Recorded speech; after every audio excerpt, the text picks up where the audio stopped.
Hi, myself Satish Oli, Civil Engineering Department. Today we are going to see regarding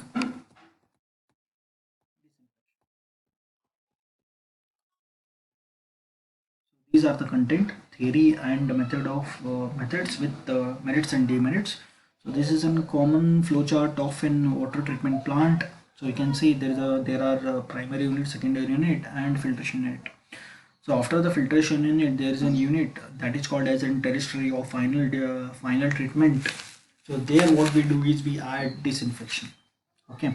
So after the filtration process, there will be some bacteria which will be remaining. Those has to be killed, or they may spread epidemic. Okay. So those bacteria needed to be killed. So those will be killed with the help of disinfection or disinfection process. So what is an disinfection? Disinfection is nothing but what we are doing is we are killing the bacteria, okay, or infecting bacteria from the water and making it safe. This is called as disinfection process. Okay. So um, so we kill this is making bacteria over here, and the chemicals which are being used to kill those bacteria are called as disinfectants. Okay. So disinfection, not only what it does, it this process doesn't not only it kills the bacteria, okay, immediately when you add those disinfectants in water, but it has to take care further also. If there is a recontamination which has been occurring in those distribution system, you should kill that, or you should look after that recontamination also. Okay, you should kill those bacteria also, and these chemicals gives what good sterilization effect, and they protect from recontamination also. And the chlorine is one of the best, okay, disinfectant which is being used all over the world. Next, there are requirements of good disinfection. So what are those? Those should kill pathogens. Okay, they should be safe. They should kill the bacteria. They should be economical and cheap. They should they should not require any skilled labors. Okay, when they needed to be applied. Okay, they should be non-toxic and non-objectionable. Okay, they should be simpler and quick to apply itself. So these are the some of the requirements. Disinfection process consists of the following methods. First one is in boiling, second one is in excessive lime treatment, ultraviolet rays treatment, chlorination, bromine and iodine, potassium permanganate, ozone treatment, and silver treatment. So these are the commonly 8 treatments which are present in the process of disinfection. So first we are going to see the first one is boiling. So boiling is nothing but use when the water is even rise above the 100 degree temperature, the boiling take place. So at that point, what it does, it kills or it destroys all the bacteria which has been present in water. And you should normally be consider boiling for a duration around 10 to 20 minutes. Okay, but this method cannot be used for a huge treatment plant because it's very much costly, and that has to be done in batch wise.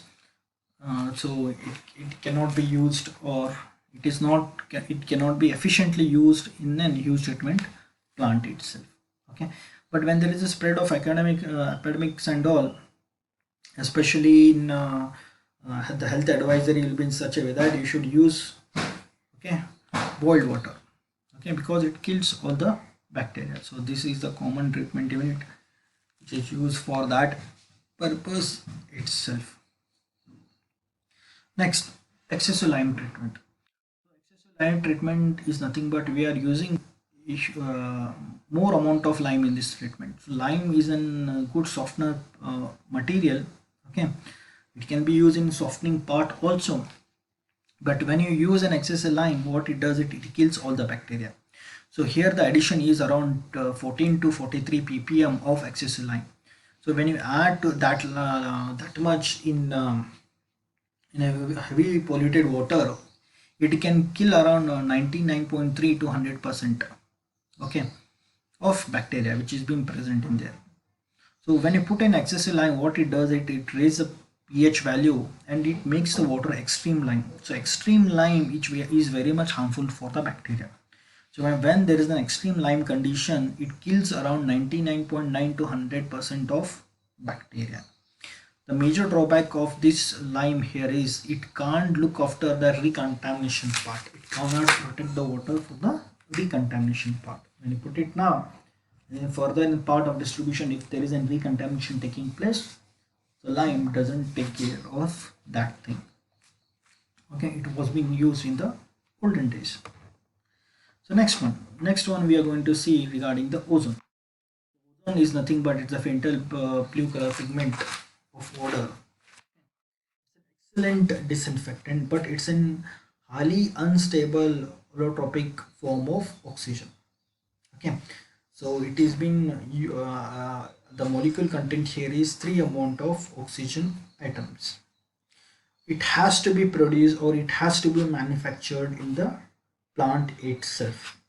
Okay, it's a very costly process and constant monitoring has to be done. It should be done in a safer way. Okay, so how they are being produced? It is being produced by, you can see in this statement itself, high tension electric current through an air stream in a closed chamber under the following chemical reaction. So this is a following chemical reaction that is been taking place. Okay, so here that molecules have been formed and it's very much unstable. Okay, and commonly releases a nascent oxygen. So this nascent oxygen, what it does, it's a powerful oxidizing agent and remove all the organic matters as well as bacteria from the water itself. Okay, and again what it says here, so around 2 to 3 ppm of oxygen consumed, okay, there is a residue of 0.1 ppm, the contact period of 10 minutes. When you compare with respect to chlorine and all, okay, what happens here is 0.1 ppm of residual which gives same yellow color, okay, and the same chlorine residual is around 0.15 ppm of residue. Okay, and there are now we will see certain advantage and disadvantage. Okay, so advantage here is nothing but as it is unstable, nothing is remained in the water, okay, in the distribution system. Okay, so when it doesn't reach the end user, so we taking chlorine residue will be remaining in the distribution system and it tend to reach the end user also sometimes. So when it reaches the end user, what it does, it gives unpleasant smell, okay, unpleasant odor and taste. That's the biggest drawback of that. But here that thing will not be there. It removes all the color, taste and odor. It removes the bacteria also. Okay, it gives tongue very much tasty, means the taste is very good when you compare to when chlorine, where the chlorine gives a bitter in taste. Okay, these are some of the advantage. Now we are going to see some of the disadvantage. So what are disadvantages? Disadvantages, it is very costly. Okay, and you have to manufacture that thing in your treatment plant itself. It is not cheap. Okay, and operational maintenance cost is also high, and there should be constantly a labor or can say skilled man is required, and you should carry out in very safe process itself. The safety plays a very much important role over here. So ozone and in manufacturing apparatus is called as a ozonizer. So it has to be installed in the treatment plant. Okay, because that is not being carried in supplied in terms of cylinder. You need to prepare it on the plant as in case of chlorine. So chlorine can be supplied in cylinders and all, but not this ozone itself. Okay, and and it is less effective or kill it is less when you compare with chlorine, ozone is less effective in killing the bacteria itself. Next one. Next one, ultraviolet rays. So treatment with ultraviolet rays. So ultraviolet rays are invisible rays having a wavelength around 1000 to 400, okay, micrometer. They are found in sun itself, but we are producing it here by using a mercury in a quantized bulb, okay. So we which helping produces a good and this mercury water lamp, okay, in quantized bulb, it's a good source of ultraviolet rays.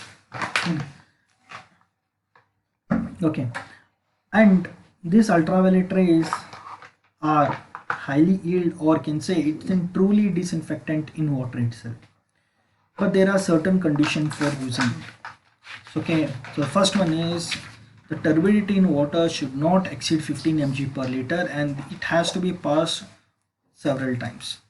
Okay, the depth of water should be around 10 centimeter itself, and no chemical should be added.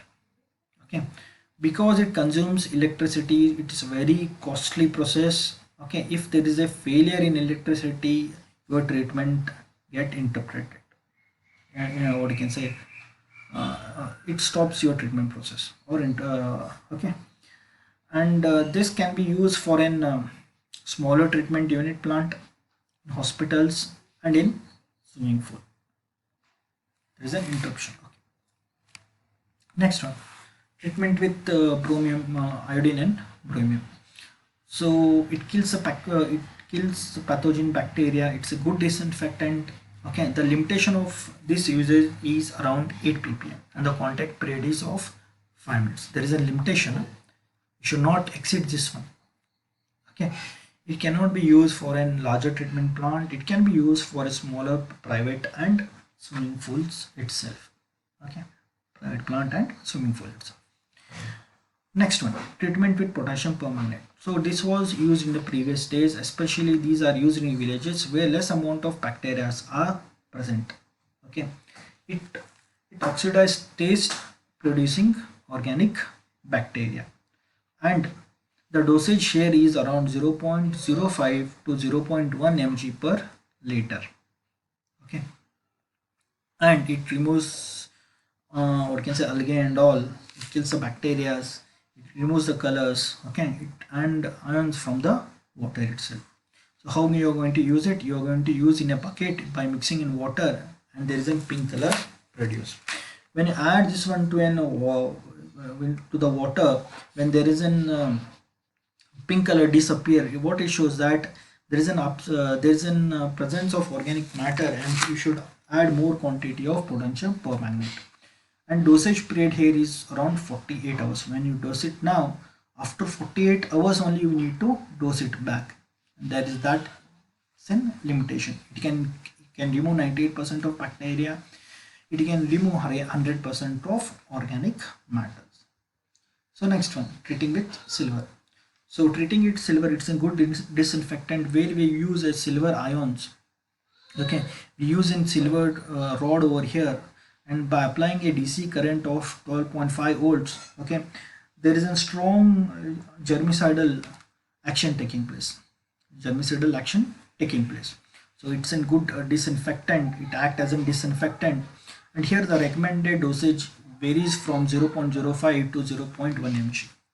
Okay, and the contact period may vary from 15 minutes to 3 hours based on the quality of water itself. Okay, so silver treatment doesn't harm any it doesn't produce or doesn't harm in human body itself. It doesn't impact taste and odor, but it's very costly process. Okay, some pre-treatments are required, and it is effective removal of algae and germicidal property.